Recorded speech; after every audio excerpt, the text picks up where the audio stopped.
Bueno.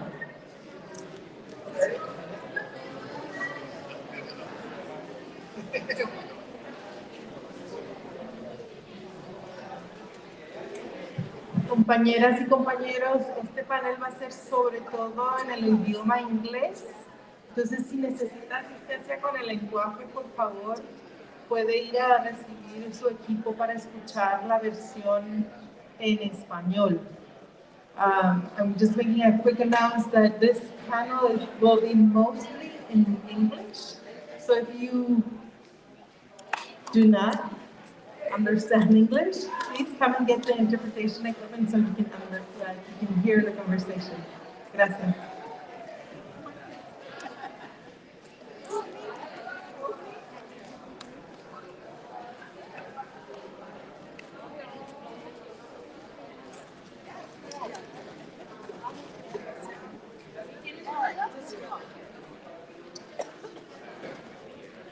¿Tienen sonido?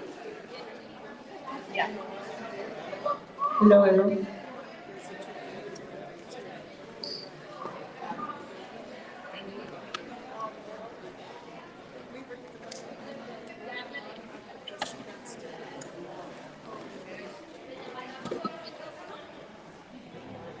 Aquí es que sí. Hola. Lo probando. Okay. Yes. I hope we got some people inspired. I got some people who got inspired by looking at it.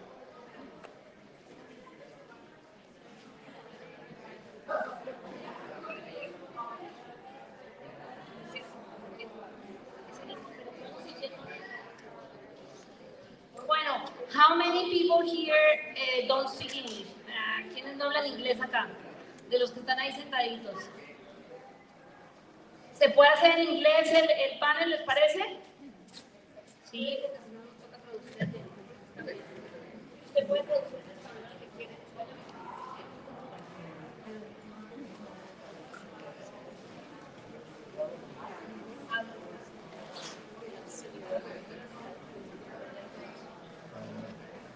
Mira, este micrófono está mejor.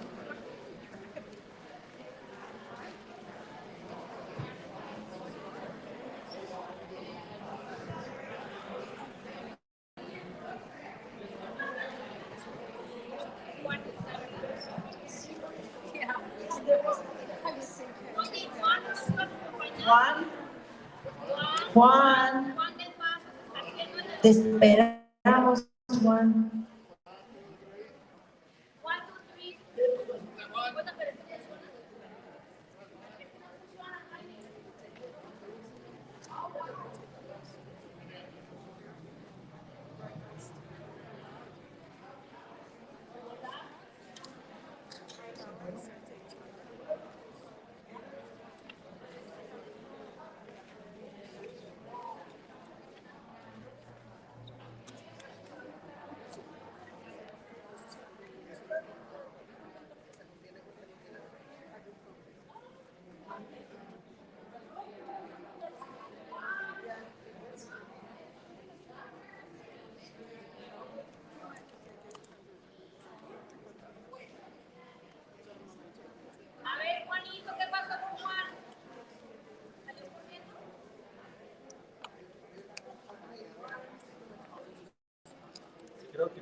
a beaver in your pocket. I know.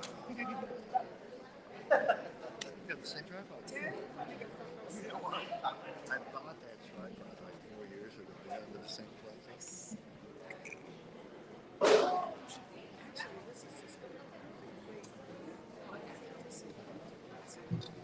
Bueno, vamos a dar, we're gonna start the panel right now. We have a problem with this microphone.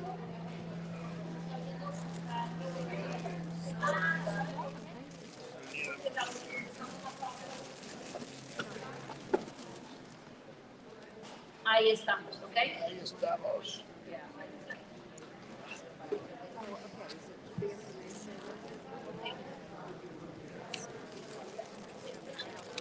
Bueno, este pequeño panel lo organizó Lulu, wanted this panel organized to hear a little bit of from these people that know very much about the policies on the border, and each of them was have different expertise, and this she thinks that many of you are not from this area, and those of you who are from here who want to understand, these are the good people that can explain some of these things that we don't know and that are affecting so many lives right now.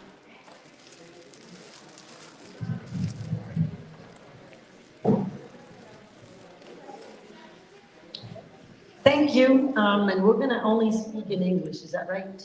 Yep. Okay. Especially for those that come from out of state, and it's really important. We just have to thank you. I can't thank you enough, the people who come from out of the state. All over the country, that's what I mean. For us, there is no better gift than you to come and get right close to the wound and know what it really is so that you can take back to your communities what the reality is. 2 nights ago, I was in Boston and I turned the TV on. I went to give a talk and I turned the TV on when I arrived, and what do you think I saw and heard? An ad for Congress by a Republican saying Maggie doesn't support the wall on the border. Running from New Hampshire, there I am in Boston, Massachusetts. And so, what do they know about the border? What does J.C. Vance know about the border? J.D. Vance in Ohio about the border? They know nothing.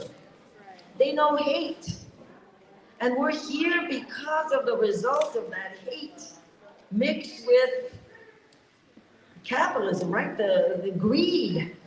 And that's why we're here, and our policies must change.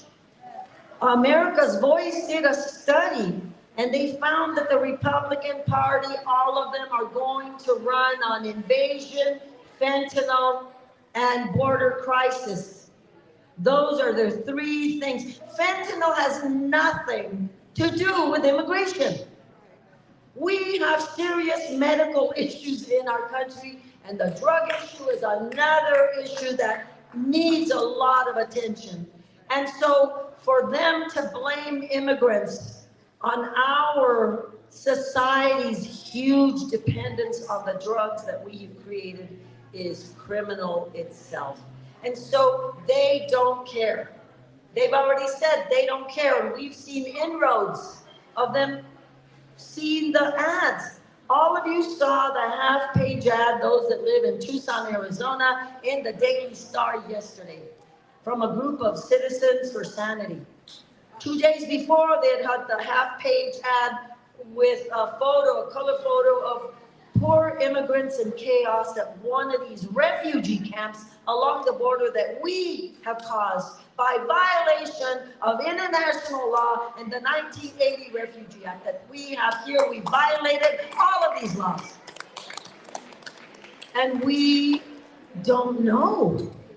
The public in Idaho and Iowa listening to this have no idea about the pain of these families behind us. How dare they? And of course, this is not brand new. This is not brand new in the immigration laws and policies. We have policies that have been competing. What are the two things from the United States you can say? Racism and what? Capitalism, greed. Those two things, commerce, trade, whatever you want to give it, a euphemism if you want to. But race and greed have been competing in our immigration policies all these years. And both of them have won out.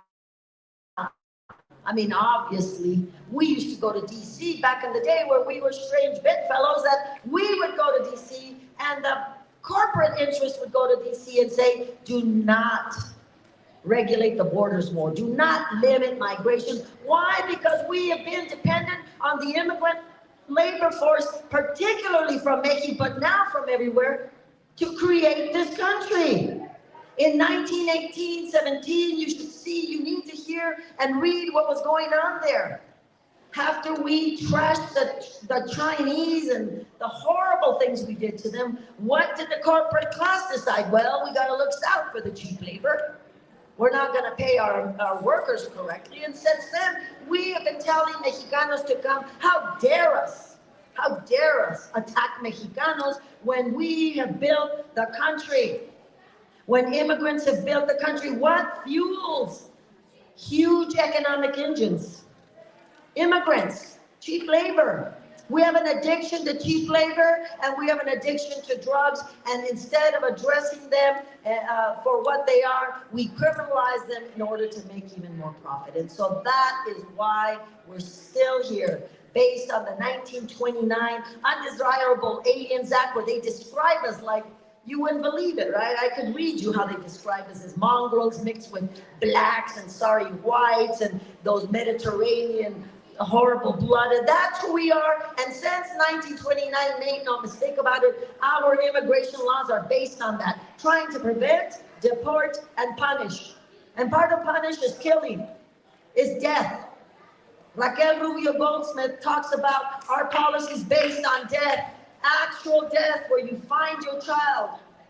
Ambiguous death, the vast majority of these deaths are ambiguous because you don't know what happened to them. The vast majority are unidentified remains, remember, every single year. I mean, when do we change? When do we start as citizens, as people, to talk about the truth? We in this part of the community have a responsibility to tell the truth, to tell them that they are still continuing those same laws that we had in 1929. I mean, it's not the same laws, but that basis remains. They hate us. That's what that message gives you. The killings. Then we separated children. We thought we had seen the lowest of the low. And here we are. And so it's our responsibility to change this, because we cannot survive continuing like this, destroying the earth. My father is a migrante from Naco, Sonora, took us along this beautiful border because he said you wouldn't believe how beautiful this border is. We saw the Karchner Canyons before they were like discovered either. We saw Oregon Pike National Monument, and to see what they've done to these lands, like we're just an empty parking lot already or nothing. Oh, let's just build a wall. Let's continue the wall. That's what they want. And the indigenous communities, what about them? They've lived here since time immemorial, they will tell you, and how dare us, but we've never cared about the indigenous either. So we have laws that are based on these hatreds. They continue today, and just turn on the TV to see if I'm lying. So I wanna maybe, turn to Jen to see, to ask her about, her perception here with a Border Patrol agency that got absolute control under Trump, and how they continue really even under Biden. So what do you think?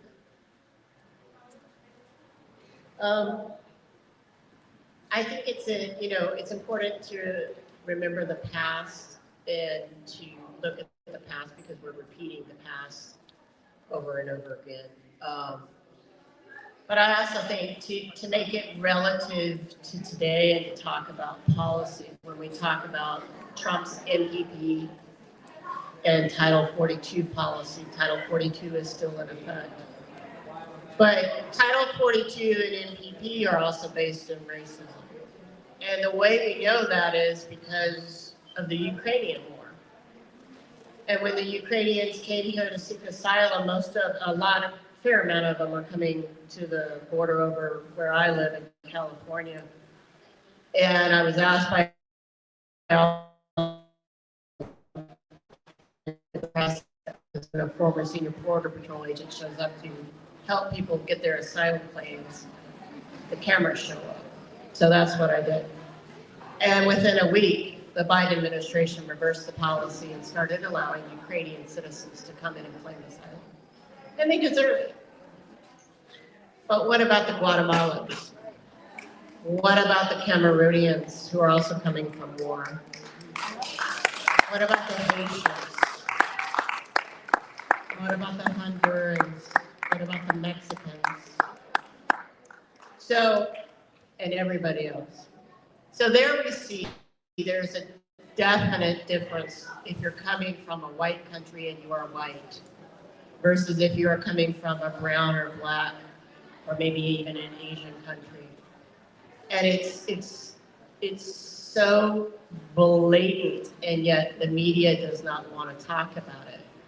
And I had a lot of people say, oh, you started talking when Trump was around. That just kind of happened to coincide with where I was in my life.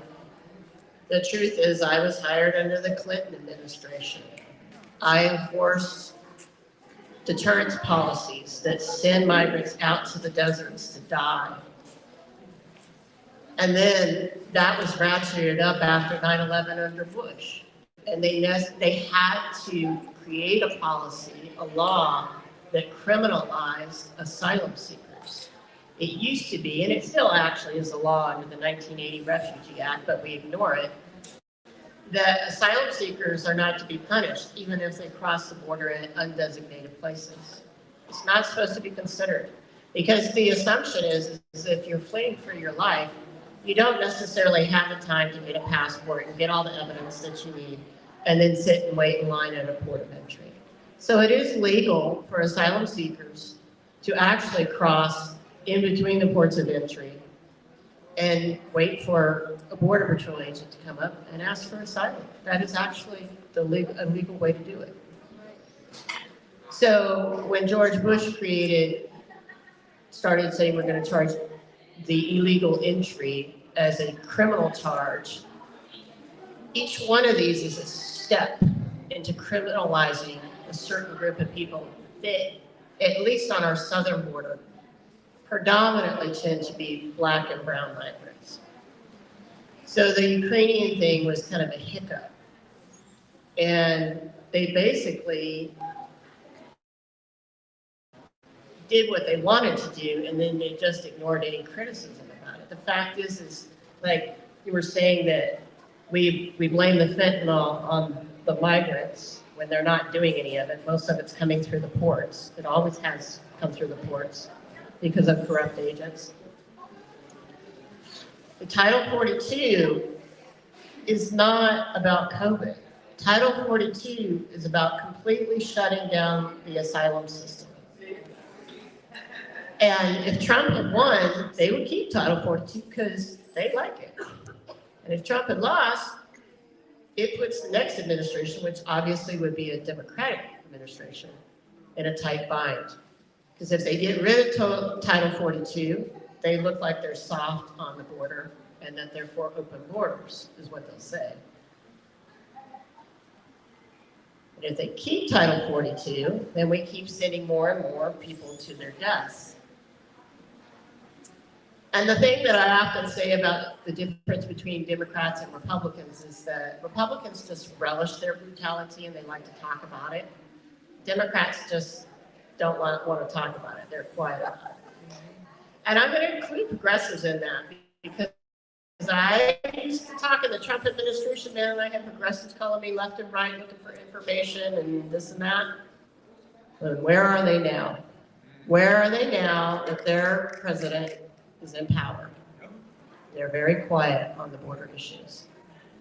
So while the Border Patrol and the right-wing media and Republicans are saying that if we get rid of Title 42, then there's going to be even more migrants coming to the border wanting asylum. Well, guess what? There's always people on our southern border wanting asylum. That's just a fact. And the fact is if you shut down the asylum system, what you have essentially done is you've created a policy that is actually against national security, because one of the things that a robust and humane asylum system will do is people come willingly, well, not willingly, but they present themselves to the ports of entry. And then they allow themselves to be inspected because they feel that they have a just cause. And that is national security. We run records checks on them and we do all these other things.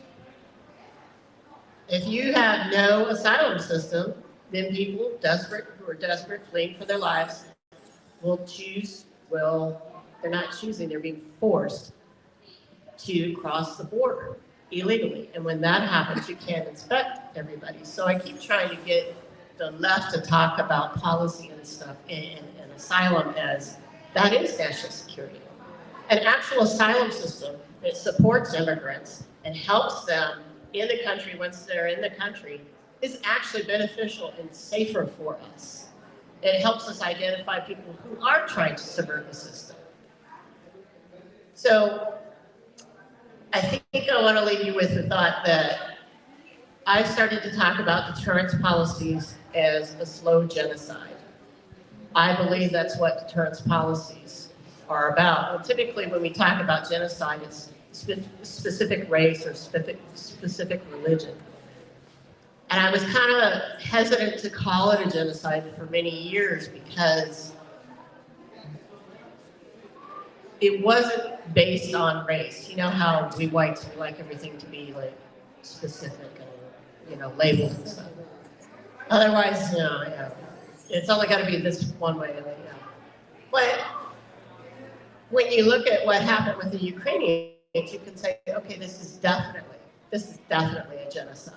And you look at the numbers and the race and the countries that the people are coming from, who are dying in our deserts and our rivers and our mountains. It is a genocide, and it is predominantly people of color, and it's predominantly poor people.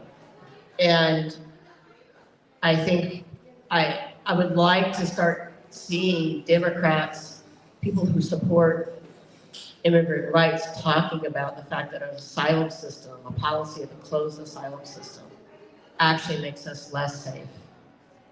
And it makes us brutal, and it makes us cruel.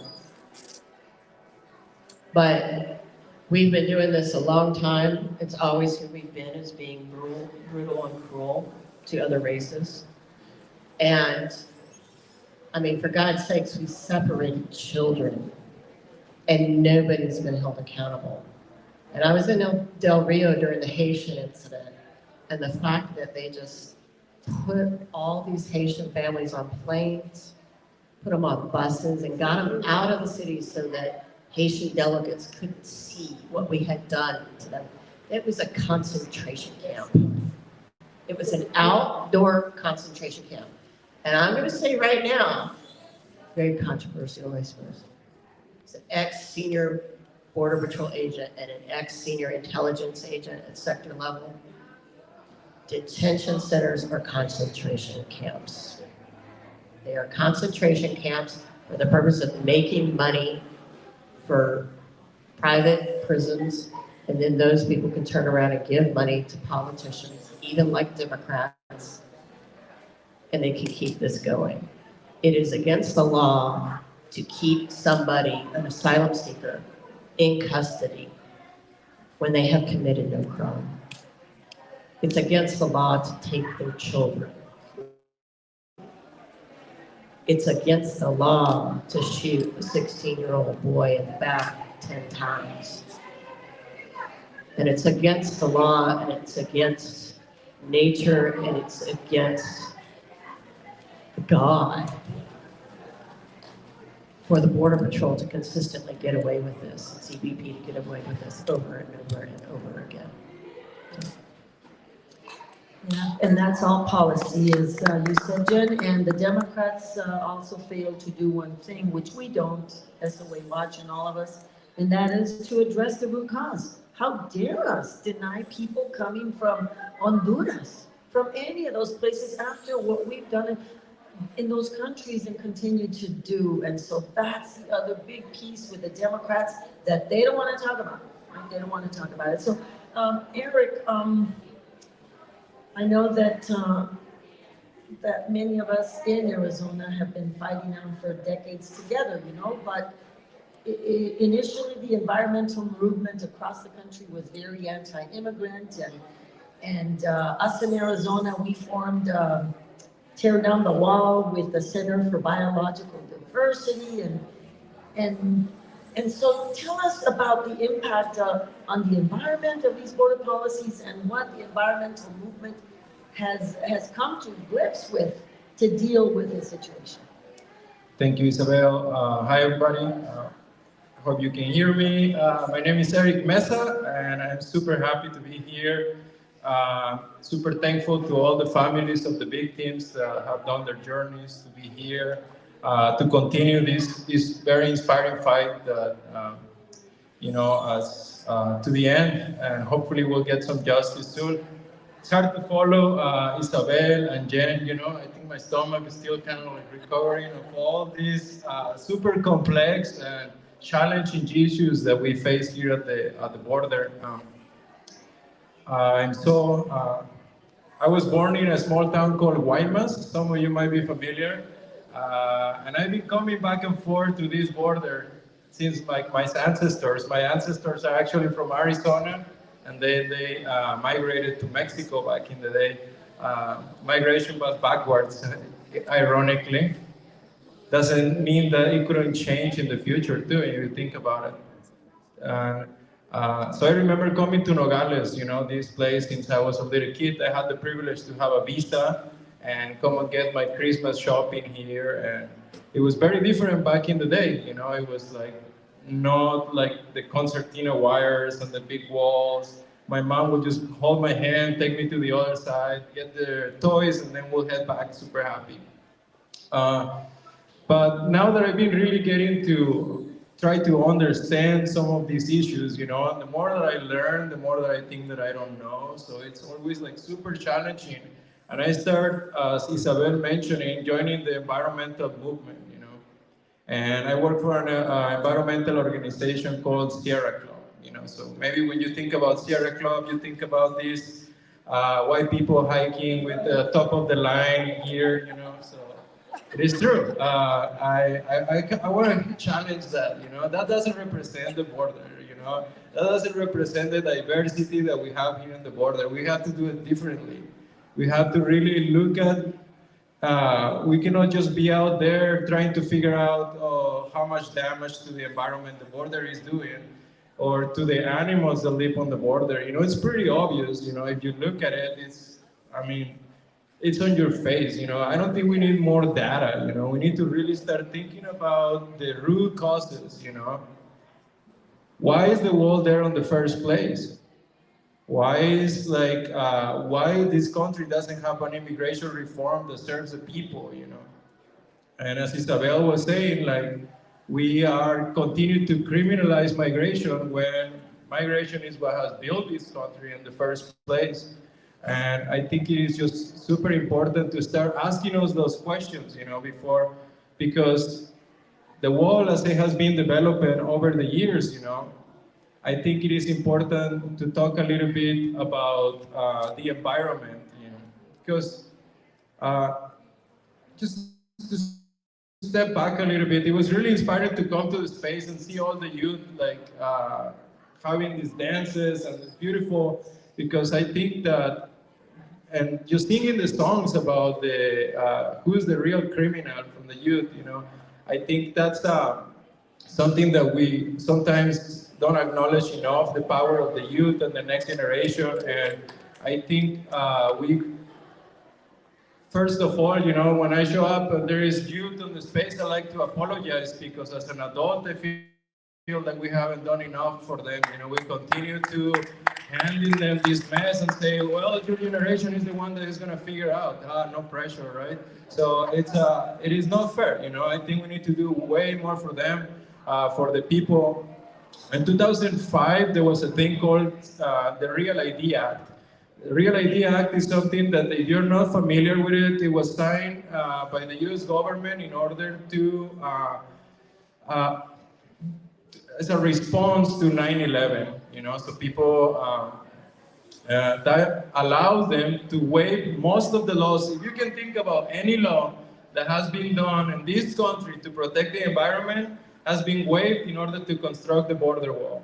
Environmental protection laws that will serve the purpose in anywhere else in the country, guess what? They don't work here. Clean Water Act, Migration Species Act, Indigenous Sacred Spaces, everything. If you think about it, it's ignored, it's being waived, it doesn't work here. And still, that waiver is still in place as we speak. So that wall can continue to be built. And all of the things that are there to protect the environment, they don't work here on the border, which is really sad, you know, because when I think about the border, it is, I like to also maybe reframe it like instead the borderlands, the heartlands, you know, this place where all this diversity and all this beautiful culture brings and comes together to create these beautiful spaces, you know. But we continue to treat it like this dump land, like we can just go and take all the things that we don't want to do and put them there and forget about it. Hopefully nothing will happen. But the consequences are clear, you know.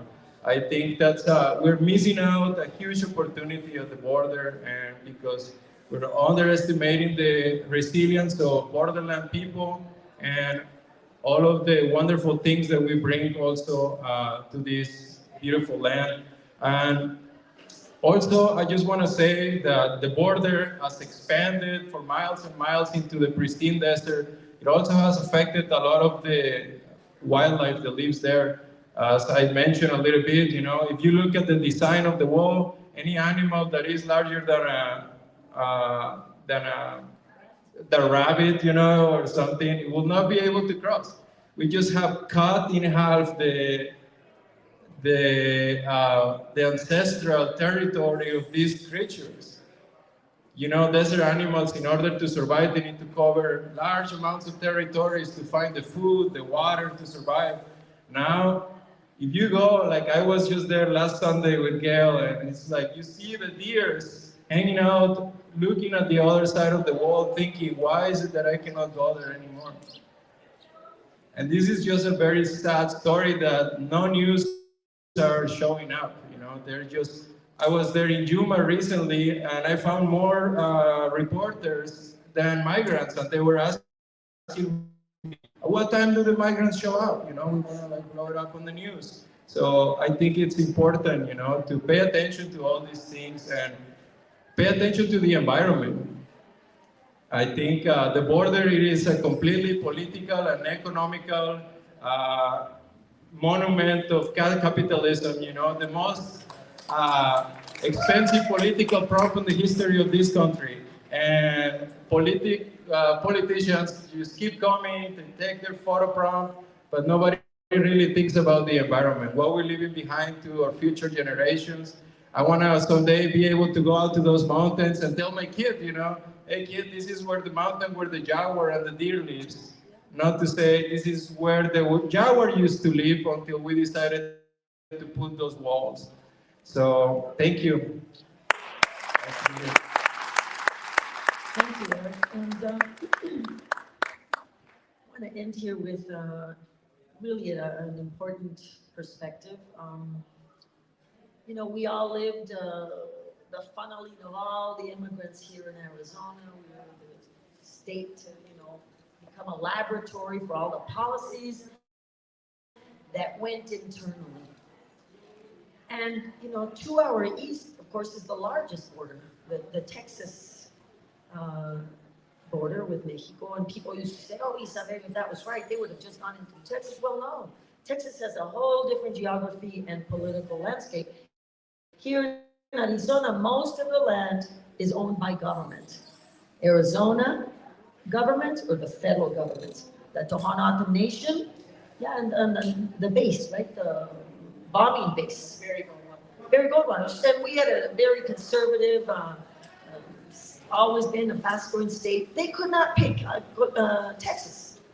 Texas is a whole different history and geography, and they had to first start with us and begin to become the laboratory, but then came Texas. And so Texas, I mentioned yesterday, Maverick County just bagged up 8 people that drowned in the river right there in Eagle Pass. I'm ashamed that they bagged people out without attempting to identify them, and they buried them. And Texas has about 26 counties on the border. There's no consistent manner of even declaring death. So it's really a difficult situation, and our next speaker, Joel, can talk a little bit about his experience there in El Paso. So my name is Juan Ortiz. I'm a PhD student at the University of Arizona. I am from various organizations on the border. Even closer, I felt like I was already in my face, but okay. And that's better.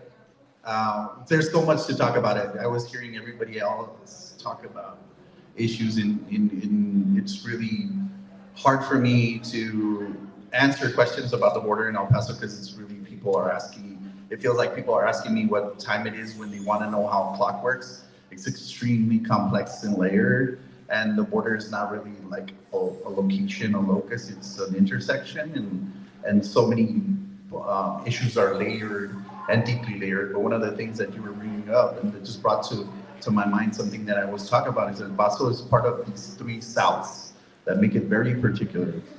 We're part of the Southwest because we have a deep, rich indigenous history, and it's actually a point of first contact, where Oñate first crossed, and so much of colonization has happened in El Paso, and it's deeply layered with colonization and border imperialism now.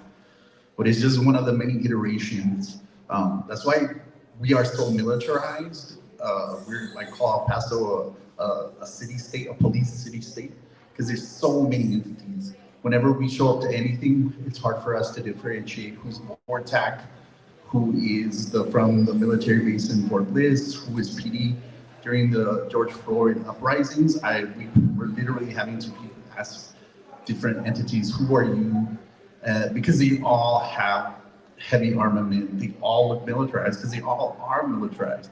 And these were all forces against teenagers. And we're there to document, and even we didn't know who was which.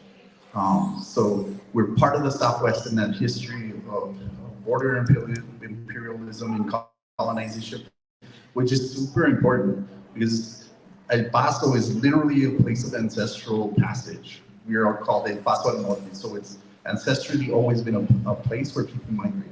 So for instance, I'm from ancestral people, and so we have always seen migration through El Paso, and in just my generation, I've gone from being on the border where there was no solidified border wall the way you see it now. It was just a lot of fencing. There was no drones. Juarez was not known around the world for violence. And that's shocking to a lot of people. I did not need any form of identification to pass the border. We could just say we were American. So much has changed I'm just 47 years old. So in the 30 odd years that I grew up, all of that has happened. Now it's synonymous with femicide and so many other violent things. And I'll put that in context right now, but just to get back to the 3 Souths that I'm talking about, we're also part of the American South. And so being part of Texas, being part of the Confederacy, now people know what I'm talking about because our bread politics was affecting the rest of the country.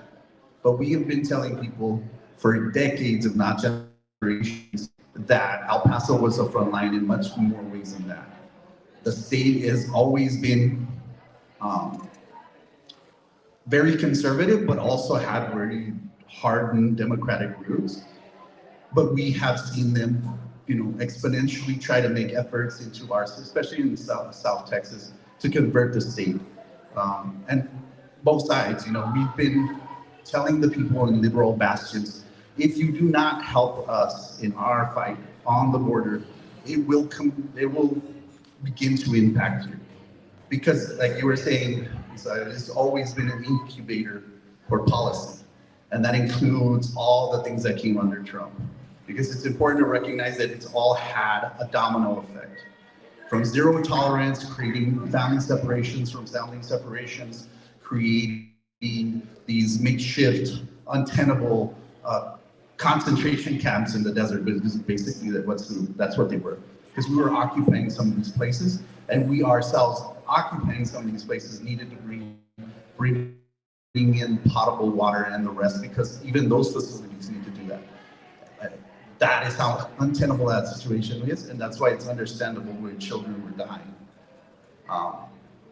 And so the American South, the Southwest,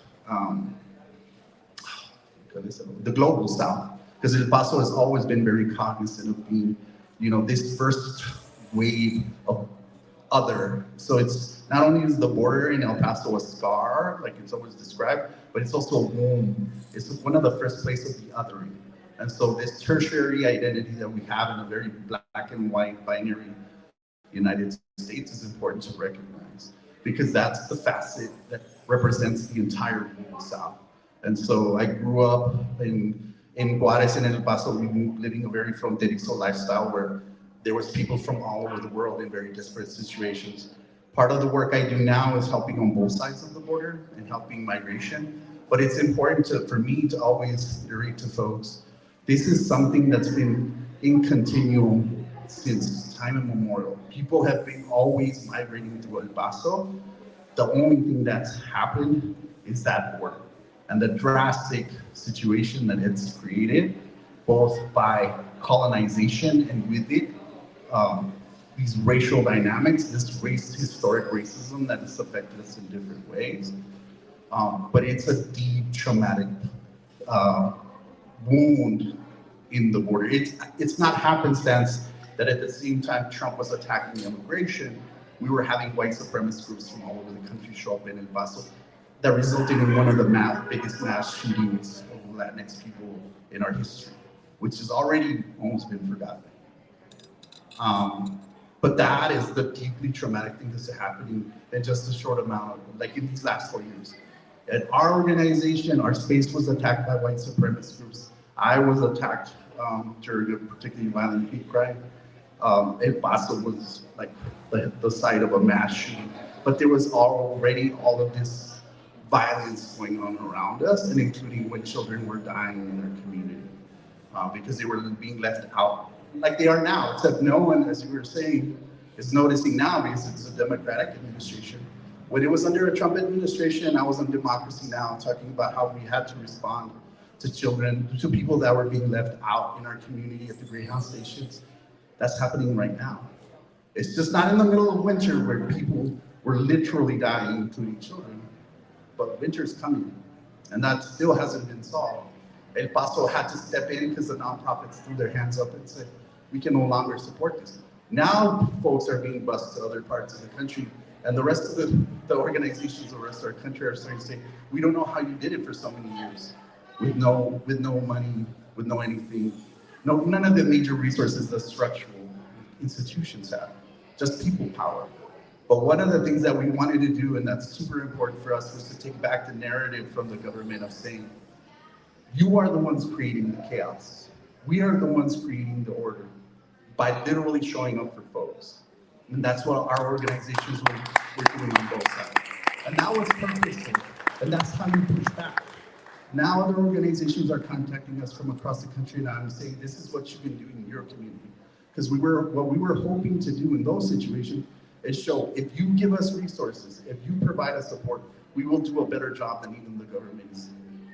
On the streets, anywhere we can do it. We were doing it on both sides. We support shelters on both sides, and we're one of the few that work transnationally because there is so much going on the border at one given time. This last week in El Paso, a migrant got shot in detention. It's not receiving the attention it should. People were literally hunted down in Sierra Blanca. So, yes, so the two brothers that are suspected of hunting down these folks, one of them was already a warden at the Sierra Blanca Detention Center, and my friends at Detained Migrant Solidarity Community had already documented really dehumanizing conditions at the Sierra Blanca facility. So this person is already been known and has a history of abusing migrants. And in this situation, it seems like they were literally hunting folks down. But that area is already, you know, there was a serial killer in South Texas who literally has my name. If you look up Juan Ortiz, it's Juan David Ortiz, but I'm Juan Ortiz. And that's one of the things they'll show up. That was a serial killer of women, yeah, in South Texas. That's what, maybe 2 years ago? So when folks always tell me, are you exaggerating some of these accounts of Border Patrol violence? I'm like, just look up my name. This was 3 years ago. This was a serial killer of migrant women.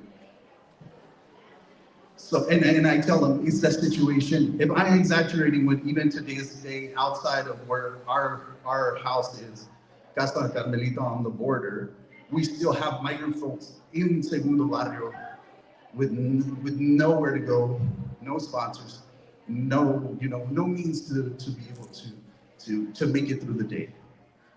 So I ask you all, am I exaggerating? And this has been already under an administration that says a lot of these things are going to be addressed. And so that's why for a lot of us, there isn't any kind of excitement to continue to support politicians, because every time there's been, you know, an opportunity for them to show us what they can do, it's not. There's moments when you can step up, and there's very few in history where you either do or you don't. And for a lot of us that felt the impetus to do it, especially under Trump, it's been really disheartening to see that a lot of the same policies like Title 42 are still in place, and everybody just, you know, the apathy is grown around, well, we'll just keep it in place, we won't get blamed for it, but it will produce the same results. And when we go and see in Juarez iterations of Haitian folks, Venezuelan folks, you name it, every time I go, there's a different dynamic in a different part of the global South. But you know, the demographics change, but the same desperate conditions. And the resources drying up, especially right now when things are as expensive and as high. The resource consumption is as much as it is, and the prices are as high as they are. So I always put it this way, and particularly people fixate on Juarez, because like I said, they're all going on at the same time. Juarez is dealing with US foreign policy that has dictated how drug trade is fought. It creates the demand. And so Juarez is literally the brunt of all of those things. Mind you, racism, capitalism are always involved in these. And I always tell people when they want to talk to me about the violence in Juarez, it's important to understand that first, the border wall is a tourniquet, because as long as the bloodletting is happening on the Juarez side, America has been apathetic to the violence and the human rights abuses that have been happening in Juarez. And even though they are the major consumer of those drugs, and the femicides, when it comes to the capitalist, you know, agenda that was at play for a long time in Juarez. But all of these, again, super layered, super historic, like in the ways that they fed off one another. But for me, that's just part and parcel of this very tangled web of things going on in El Paso at any given time, but it's important to understand how those dynamics play out in the politics and in the things that are happening now. So it's really hard for me to single, unless we're talking about one particular issue, the totality of what's happening, because it's so like interwoven, and we can go into the weeds about any one of those things, but it's really important to realize that the ones that bear the brunt, especially on our border, are the ones like to the south. And so for a lot of us, that means we go and work in Juarez. Juarez is a particularly difficult place to do work because of the violence that happens. But I think that that's where we can, just like we're doing today, show real, true transnational solidarity by doing it on both sides of the border. And that's how we've been able to mitigate a lot of the most traumatic things happening in El Paso, and like I was saying before.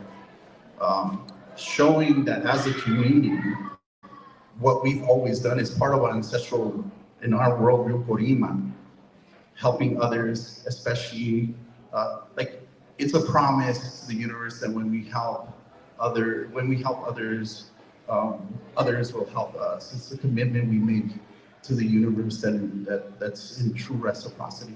And for me, that is what we can do as communities, even as marginalized, even as poor as we are in the, because my zip code is literally 79911 in El Paso, Texas, is one of the poorest zip codes in the country. And if you go on any given day, people are feeding folks, people are clothing folks, people are doing all manner of mutual aid, even in the conditions in which we find ourselves in. I find that an extremely powerful statement of what the border is really like for us.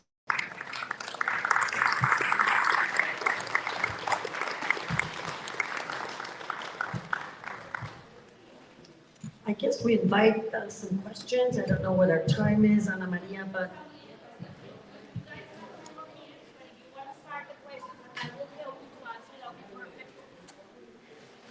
if anybody else wants to make a comment before we get some questions.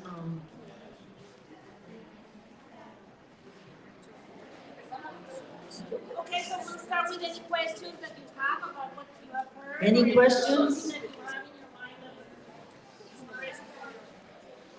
great. Ay, pero no se pongan tímidos, aquí Any questions? vamos a regañar, a ver. ¿Sí? The real idea, can you get into that a bit more? What else was in that act? Yeah, thank you, Lulu. Yeah, the Real ID Act, Section 102 in particular, it is a section that was signed by President, I think it was Bush Jr., that just pretty much waived all the environmental laws that exist on the country in order to build border walls, to stop terrorists. You know, that was like the main concern, as if like the terrorists were coming through the desert. And that of course has a lot of implications, because it is, and we've seen it more and more recent when the construction of Trump's wall came in, because Trump didn't waive all those laws. They were already waived, so it made it easy for him. But he's a businessman, so he actually waived all the contracting laws. So he was able to hire all of his minions to do his to get funding for his campaign. So you can see, if you really start like tracing the line, that this is a whole like closed loop economical business that they're doing, you know, because it is just, if you go out to the desert and if you're not familiar and start looking at some areas where the wall was constructed, it's completely ironic because you see gaps all over the place. And what that's just creating right now is very bad for the environment, because, and for people too, of course, because you're pushing migrants to go further into the desert. And these further into the desert areas are like more pristine wildlife habitat, you know, that now it gets interrupted not only by migrants, but then you got border patrol agents making new roads all over these mountains. You got helicopters buzzing on bighorn sheep habitat, and it's just wrong in everywhere you look at it. So that's what, but it's only being allowed because there is no laws are able to protect the environment. Can anybody talk about the forward operating bases that they had out in the desert? Not forward operating bases. Those happened after I was an agent, but they're in the more desolate areas where agents will sometimes live out there for, I don't know, maybe a month at a time, a couple of weeks at a time, or a month at a time. So it's like in the military when you're, sent to another country or something like that, or maybe you have to go do exercises out, in the desert or something to learn some kind of tactical thing. And that is actually a military term. Yes. And that's been a lot of the goal of the Border Patrol. If you've noticed, like the language and the way the Border Patrol looks is completely different from when I was an agent before 9/11. So they do not see themselves as civilian law enforcement. They see themselves as military. And a lot of the things that the agency has learned and they put out now, all that came from the anti-immigrant hate groups like the Federation of Americans for Immigration Reform. Our policies in immigration have completely been, the recent policies in our lifetime, have been developed by these anti-immigrant hate groups. Because the Republicans have been able to bring them to Congress and say, these people are the experts in immigration, let's listen to them. And because Democrats can't even find the freaking border most of the time, they have no idea. They're like, oh, okay, he's an expert in immigration. And so we have this policy system that actually, that is where all of our policies come from, is the Federation of Americans for Immigration Reform. You will recall, some of you, that all of these came out in Arizona even before, all of these things. But going back to those policies right after 9/11, remember the Patriot Act? Do you remember the Tarmac Act? All of those things were designated not toward any terrorists. It was against all of us, you know. And as you said, the Democrats supported the Real ID Act. And I remember Julie Myers, I don't know why I remember her name. She was a granddaughter, a niece or something of Bush. She was designated to be head of the Department of Homeland Security with no experience. And they authorized a raid call in the Denver meat plants. And she had a huge press conference and she said, this shows that our enforcement will not be kept at the border. And Iritriecho, exactly. She said this kind of show, and it's like gone all internal, which is what somebody talked about. Yes, the whole of government and prevention through deterrence, those concepts came around and guide all our policies since Department of Homeland Security was created. We allowed them to push together what 20 under the moniker of Department of Homeland Security. We all became, suspects, and the Democrats supported that as well, as we were talking about, Anyway, so going back to the Real ID Act. Well, the Real ID Act, I want to just say, is what I think most Americans don't understand, and actually residents in the United States don't understand, is it's going to further restrict movement. So if you don't have a Real ID and you have to bring in a lot of information to get one of those, and they want to prove your citizenship, which is actually not technically anybody's able to do that, but at any rate, they're going to start using that when you go to rent apartments. You're going to have to show your Real ID. You're not going to be able to get on a plane without a passport, which is expensive, or a Real ID. And that's going to further limit what even Americans can move. And what you're seeing in the United States right now is you're seeing this elite class of billionaires and rich people. They can move back and forth across the border. They can go anywhere they want. Their goods can go anywhere they want, but we can't. And that's the goal when you look at the Republicans and what they said. They wanted to destroy even the bad institutions. They want to destroy everything in the United States. Well, what that means is that middle class is going to go away. And that's really, I think,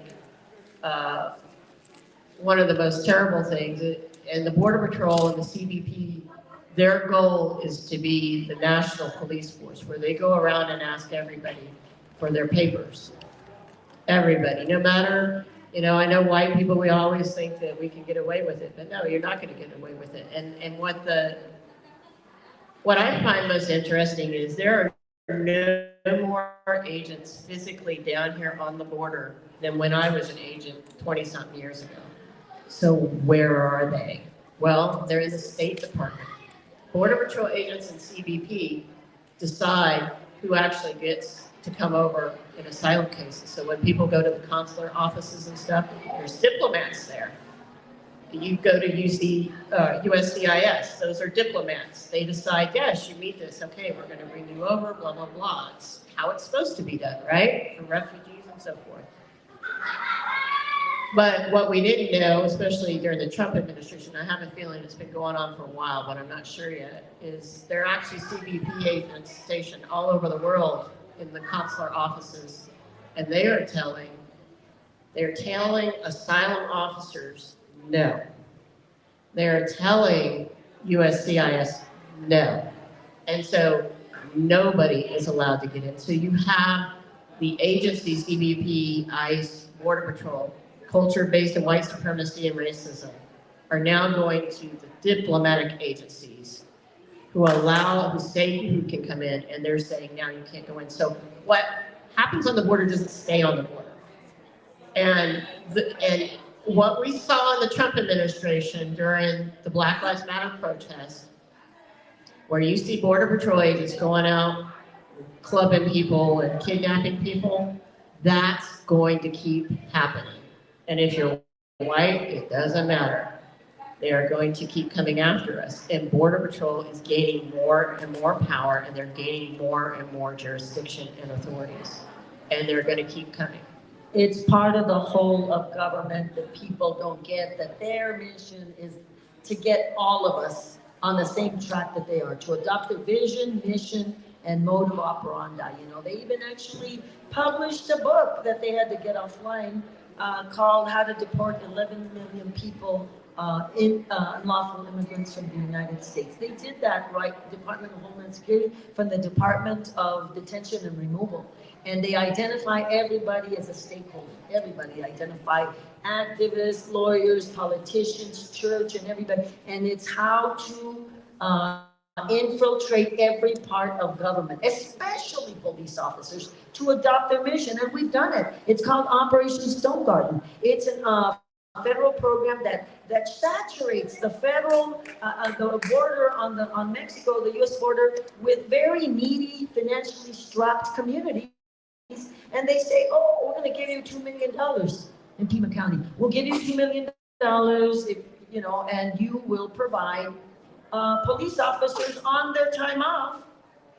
But they have to do exactly what we tell them. And it's about saturation patrols, and it's about doing the work. So make no mistake, they've got that concept still working. They're working on you. They're working on the kids, Eagle Scouts or whatever. They're working on all of us. And the other one is prevention through deterrence, which is, it's a policy of death, right? So those two permeate it all. No, I was just going to add that the VORTAC being used around the country in a truly fascist move, because like every fascist needs its own private army. In a sense, that's how Trump was using a lot of the border patrol in areas all over the country. And a lot of the people they were kidnapping and so forth weren't wearing any kind of insignia, because we were seeing it on the border. And when we did ask people, like, what entity are you from, not even identifying themselves. So when you say it's continuing, it's clearly continuing. And that was during the uprisings all over the country, including in DC. So yeah, and in the non-constitutional zone that we in El Paso, there's no way out of El Paso without having to somehow identify yourself. We're used to that concept, but the rest of the country is now becoming, yes, and then so many people are trapped in El Paso and have for generations, and that creates its own super marginalized community within our community, because it's people that can't leave El Paso and yet have no legal status, and so it makes it an extremely vulnerable part of our community as well. Question. Would you speak to what compelled you to become a border agent? I was raised in North Alabama, and my family is very dysfunctional. My mother was a serious alcoholic and used to strip me naked and whip me with a leather belt. And my my one outlet was school, and I did really good at school, and so I put myself through Auburn University, graduated top of my class in law, was supposed to be going to law school, and I had a bit where I had to come home and live back home, and I realized for the first time that my childhood was very traumatic. When you grow up in that, you don't understand that you're different. And I was like, no. And somebody said, the Border Patrol's hiring. And I said, what the hell is a Border Patrol?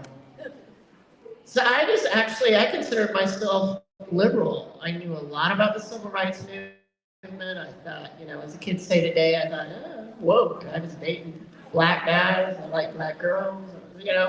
I was that ridiculousness, But I still am a white woman from Alabama, right? And so I didn't get it at first, but I basically joined the Border Patrol, and I knew I was gay at the time, to get the hell out of Alabama and away from my family and come to California. So, one of the things that, several of the things that I'm hearing is it's not going to be through agencies, it's not going to be through government, it's not going to be through media, it's going to be through people power, right? And so my question is, how do we grow them? There's so many different organizations working on human rights, on migrant issues, migrant-led organizations, environmental organizations. How do we coalesce to make this something of a change, right? When we talk about national security, that is not the government's vision of it. That is like asylum is.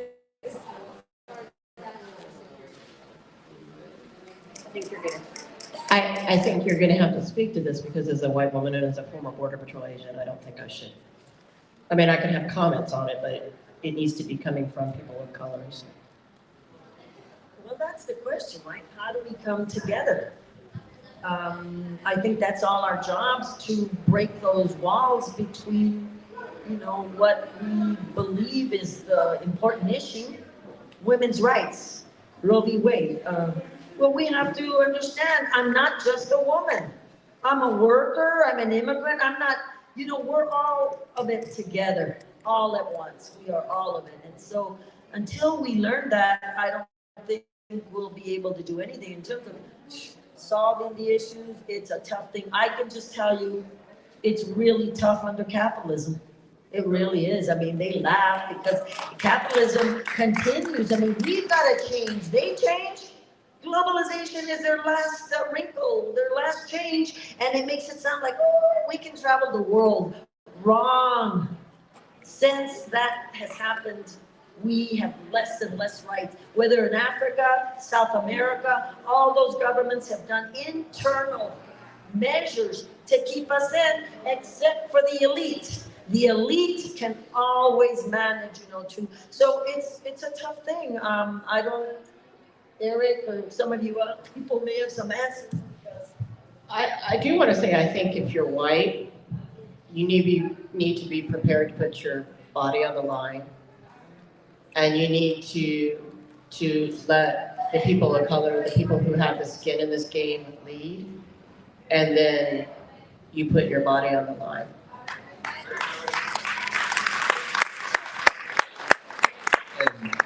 You were mentioning, Isabel, the intersectionality of it, because one of the most powerful things I've seen from this time, especially in the last 5 years where things have gotten really intense, the same Autumn people that we were throwing down with on the border, trying to stop the border wall construction, getting tear gassed at the border crossing, are the same folks I saw on line 3 getting arrested with Indigenous people. I saw Indigenous women from all over the country, that I saw in Standing Rock, that we saw in Louisiana, all coming. We had Dene folks coming and supporting us when we're at Domingo fighting the children's detention, etc. So this kind of true reciprocity and mutual aid, before it wasn't as ubiquitous as now. I remember arguing with people about, who just strictly wanted to work within the structures and through policy.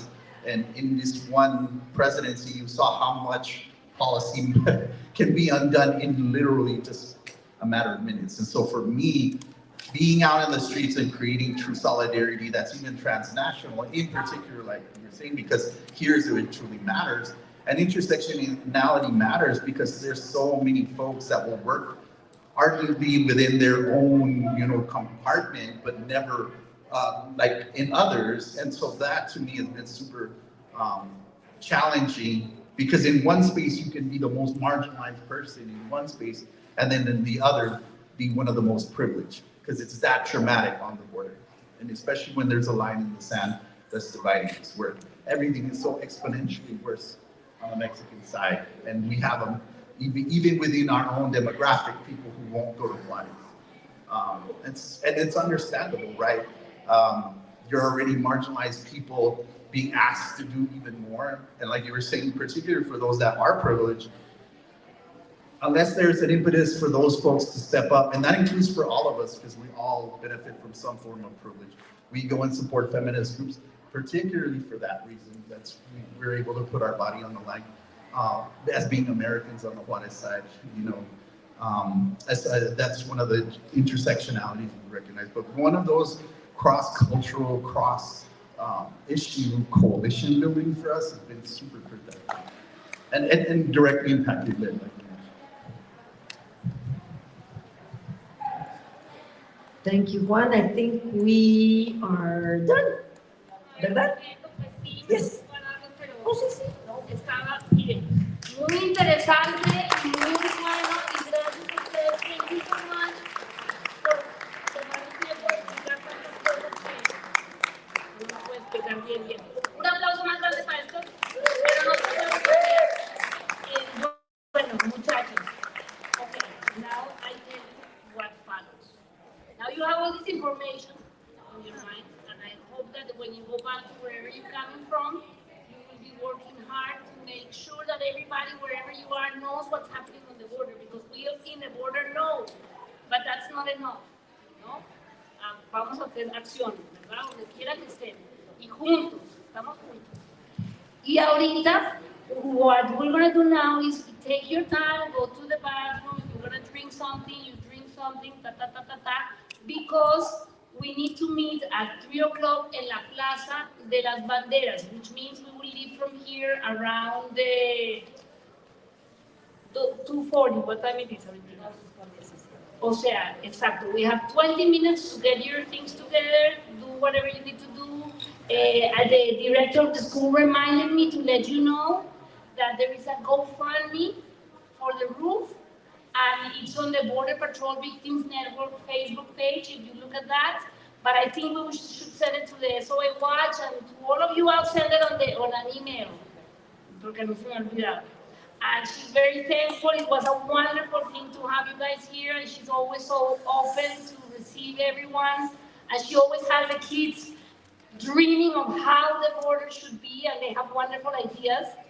The first time I heard a little one, it was like a 6-year-old, and he said, "It's okay, the wall, but it needs doors." So I was like, okay. Do we need these over there? Or do you need us to... Bueno, ¿qué hacemos con los micrófonos? What shall we do with the microphones? And I want you guys to take a look at the beautiful sand painting that Marisol and their helpers did. It has the names of the 6 shot by Border Patrol, plus Diosmani, Carmelo, y Anastasio. Diosmani, who was a Cuban seeking refuge. Anastasio was killed by 11 Border Patrol in Chula Vista. And Carmelo, who was just shot not long ago here in Douglas. Entonces vamos a ver eso, esa lindura. We couldn't take the centerpiece out because she brought all the way from Puebla and it was kind of wobbly. Entonces, muchas gracias. Thank you to all of you, and applause to you guys for being here. Gracias. Entonces, 2:40 we start walking, and the march actually